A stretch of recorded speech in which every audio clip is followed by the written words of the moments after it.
Sobat Kesmas Fiester, sebelum masuk ke lagunya, yuk kita lihat dulu penjelasan singkat tentang langkah-langkah cuci tangan pakai sabun. Check it out! Basahi dulu tangan dengan air bersih yang mengalir, seperti yang ada di video ini.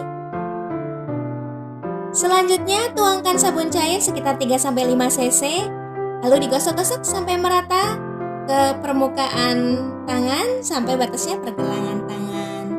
Langkah yang pertama yaitu bagian depan ataupun telapak tangan, gosok-gosok. Yang kedua, bagian belakang atau punggung tangan. Kita lanjut ke tahap yang ketiga, yaitu sela-sela jari kanan, kiri, 1, 2, 3, 4, 1, 2, 3, 4 secara bergantian. Bersihkan sela-selanya, siapa tahu ada kuman-kuman yang nyelip di sela-sela jari. Yang keempat, buku-buku jari atau ruas-ruas jari. Seperti bambu itu kan ada ruas ataupun buku-bukunya, nah sama dengan tangan. Lanjut yang kelima, jempol jari, jempol kanan, jempol kiri. Diusapkan keluar secara bergantian.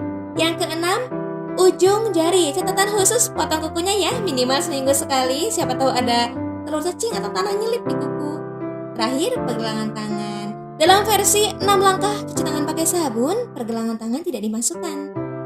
Nah, tentunya bilas kedua tangan dengan air yang mengalir. Cara mengeringkannya bisa dengan handuk ataupun tisu yang sekali pakai. Nah, kalau tisu itu kedua belah sisinya dipuk-puk seperti yang ada di video. Lalu jangan lupa buang tisunya ke tempat sampah biar tisunya nggak kotor di mana-mana. Kalau mau lebih bersih lagi, tisu yang sebelum dibuang itu buat nutup keran airnya kalau masih nyala.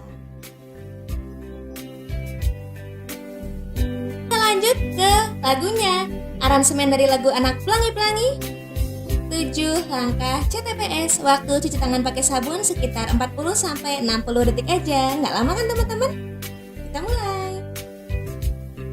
Ada 7 langkah cara cuci tangan, mulai dari depan hingga ke belakang.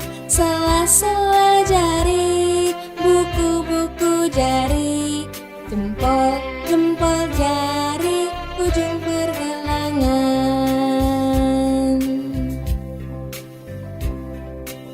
Tuh diputer-puter ulang sambil cuci tangan sambil nyanyi.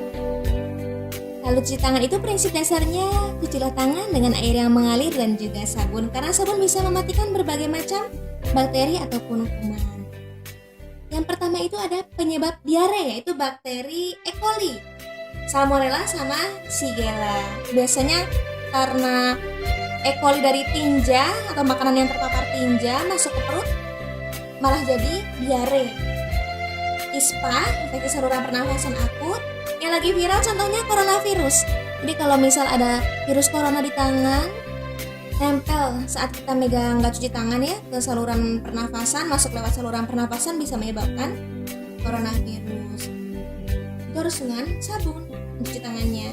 Flu burung sama juga itu influenza tipe A yang masuk lewat saluran pernafasan kalau misal tangan kita ketempelan virus itu. Kalau cacingan tentunya karena telur cacing biasanya nyelip ya kalau habis megang tanah ataupun ada kotoran-kotoran hitam-hitam di kuku, itu namanya telur cacing ada isinya. Terus di dalam perut. Kalau mata, misal ngucek-ngucek mata nggak cuci tangan dulu, ada polusi, ada debu, ada bakteri trakoma yang bisa menyebabkan sakit mata. Lalu hepatitis A itu penyakit hati tipe A yang misal tangan ketempelan tinja atau makanan minuman kepapar virus hepatitis A bisa mencemari makanan juga ya. Nggak cuci tangan masuk ke dalam perut, wah menjadi penyakit itu.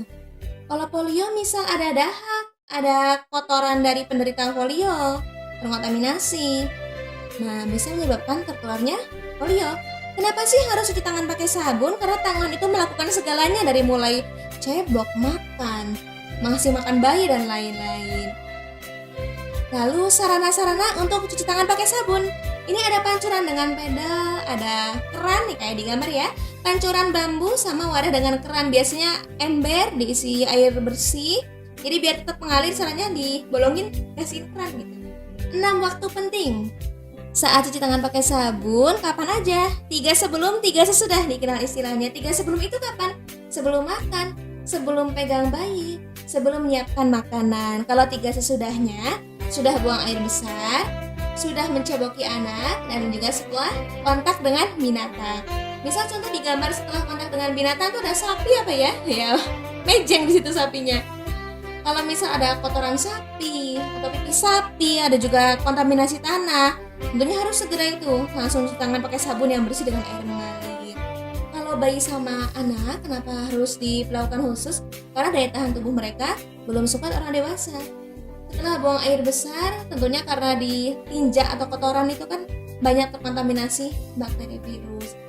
Sebelum menyiapkan makanan dan sebelum makan, cuci tangan dulu.